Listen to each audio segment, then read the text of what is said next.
Pas toujours facile de vieillir. Une des actrices du film Maison de retraite 2, dont la sortie est prévue en 2024, a d'ailleurs très mal vécu le tournage qui se déroule dans un vrai EHPAD des Hauts-de-Seine. Elle s'est confiée auprès des journalistes du Parisien. Maison de retraite 2 sortira dans les salles obscures en 2024. Au casting, Kev Adams, Jean Reno, Chantal Leitzou mais aussi Amanda Lear qui a d'ailleurs été coiffée de magnifiques permanentes pour le tournage. Interviewée par les journalistes du Parisien, la comédienne de 83 ans a bien du mal à se faire au décor plus vrai que nature du tournage. La plongée dans l'univers des maisons de retraite est totale pour un plus grand réalisme. Être ici, ça me déprime, indique-t-elle démeublée à propos du long métrage qui est actuellement tourné dans un vrai EHPAD des Hauts-de-Seine. Si est-il un peu perturbant d'être là. Je pensais qu'on serait dans un décor, insiste-t-elle.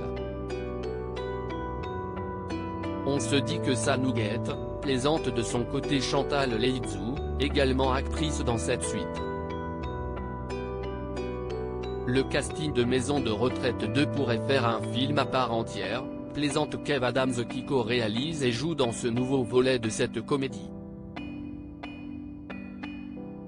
J'ai été chercher les Expendables aux 4 coins de la planète, Amanda Lear dans un bistrot parisien, Jean Reno à New York, Enrico Macias à la fête des 80 ans de ma grand-mère.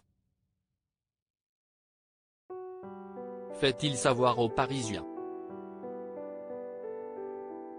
Ayant d'abord refusé le rôle car elle se trouvait trop jeune pour le projet, Amanda Lear ajoute n'avoir toujours pas vu Maison de retraite.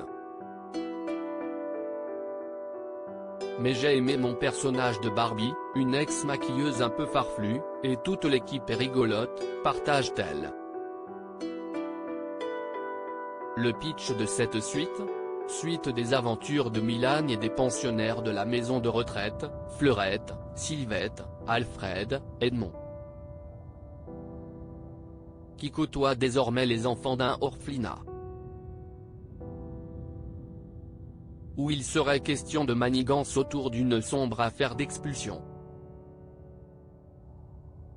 Réalisée par Claude Zidi et Kev Adams, cette suite pourrait avoir beaucoup de succès. Pour rappel, le premier film avait récolté plus de 2 millions d'entrées dans les salles. Plus de 2 mois après sa sortie, le film emmené par Kev Adams est toujours en salle et vient de franchir les 2 millions d'entrées, se plaçant ainsi sur le podium du box-office français de l'année, derrière The Batman, proche des 3 millions d'entrées, et Uncharted, proche des 2,5 millions d'entrées, indiquait à l'époque Allociné. Un film donc qui n'a pas pris une ride.